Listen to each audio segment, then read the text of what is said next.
Ladies and gentlemen, welcome to the Rogers Kakasungura YouTube channel.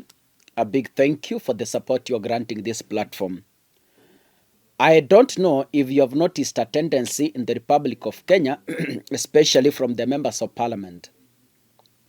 The Constitution of Kenya says members of parliament, their sole responsibility constitutionally is to legislate and oversight the government. That is the national government.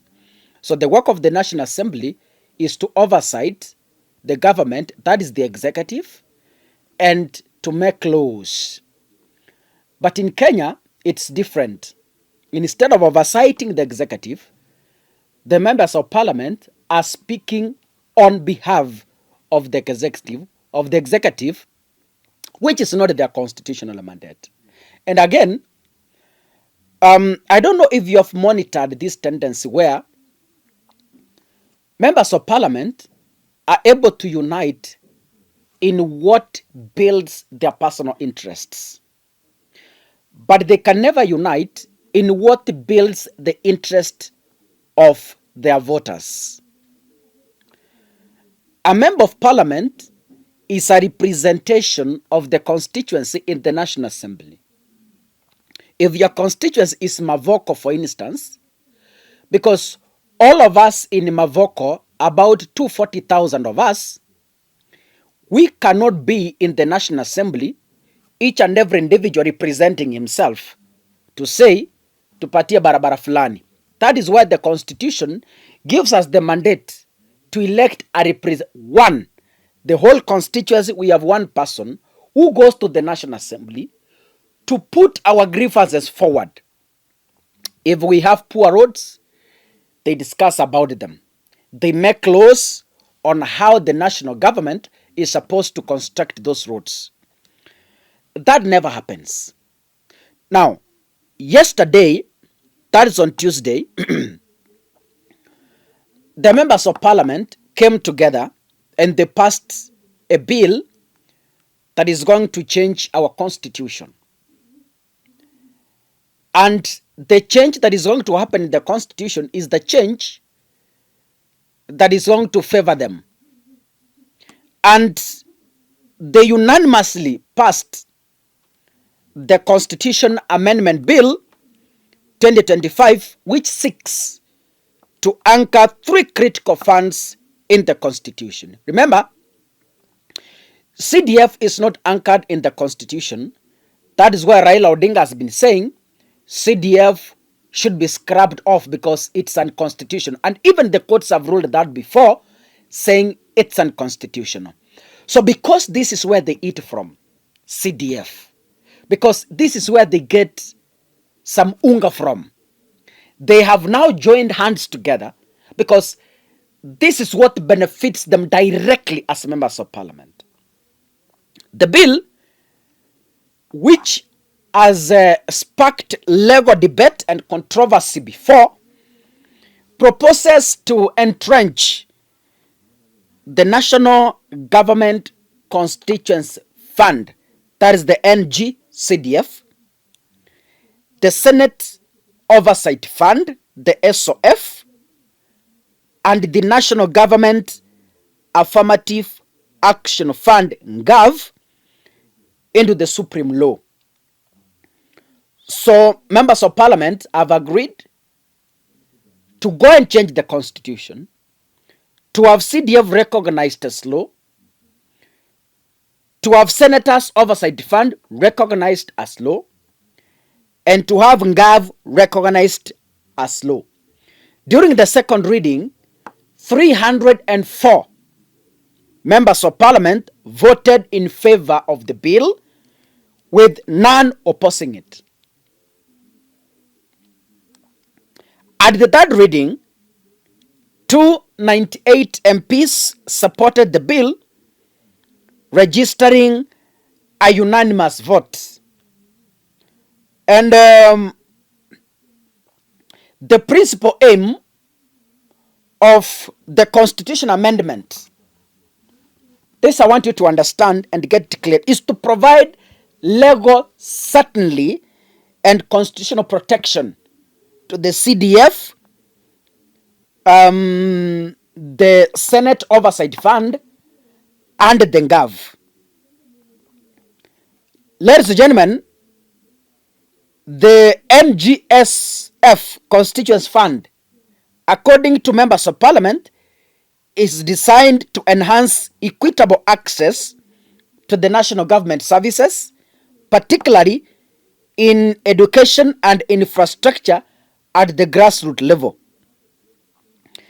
The SOF, as per the document I received from the National Assembly, they say is going to strengthen the Senate's oversight role over county governments. While the NGAV will enhance support for vulnerable groups, including the women, youths, and persons living with this. I think, men, we should start complaining. Because they say NGAV will enhance support for vulnerable groups, including women. Men are not mentioned here. So NGAV is there to support women, youth, and persons living with disabilities. So where are we, men? The boy child has been left to defend himself. Kama NGAV imewekwa kusaidia wamama, sasa sisi wazee bwana, we need again to come up also as men, so that we are given our equitable share also, because we are being left behind. The bill will now proceed to the Senate for consideration, and I know the Senate will also pass the bill. Sorry, the Senate is going also to pass the bill. I think I need some water here going forward. I will be having some. I'll be having a glass of water around here, because seems my throat is misbehaving in one way or another. Now, after the National Assembly unanimously voted for the bill, it will proceed to the Senate. And the Senate will pass the bill because their oversight fund has been anchored in that bill. So it also benefits them.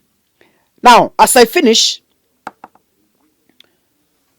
ladies and gentlemen, you are able to see where your members of parliament and your senators are headed to. They can never unite to question on the 50,000 students who didn't register for placement to universities.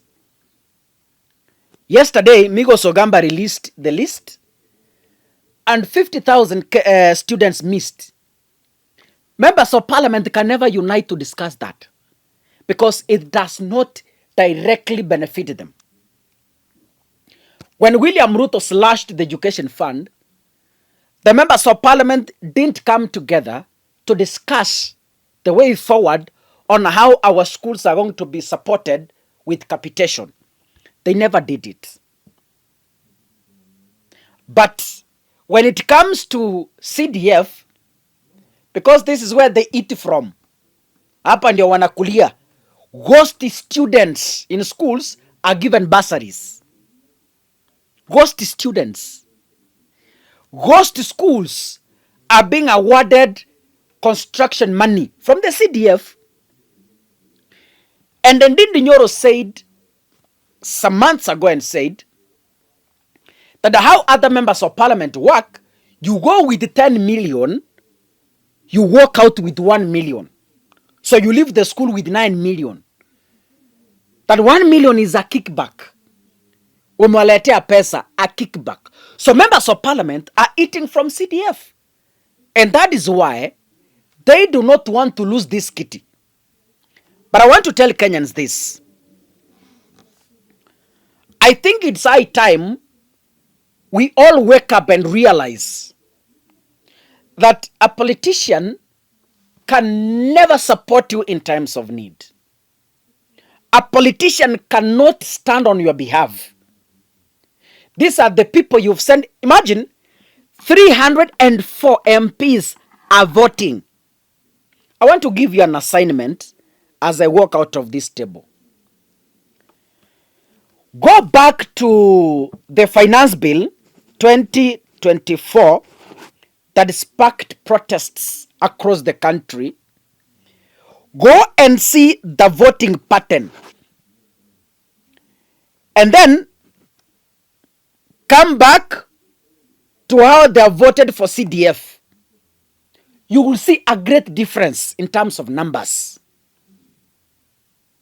Uniting for their own gain, but divided for the gain of the common citizen. That is your members of parliament.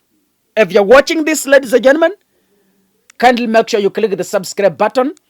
And of course, remember to turn on the notification bell. God bless you. See you in the next episode. Asanteni sana.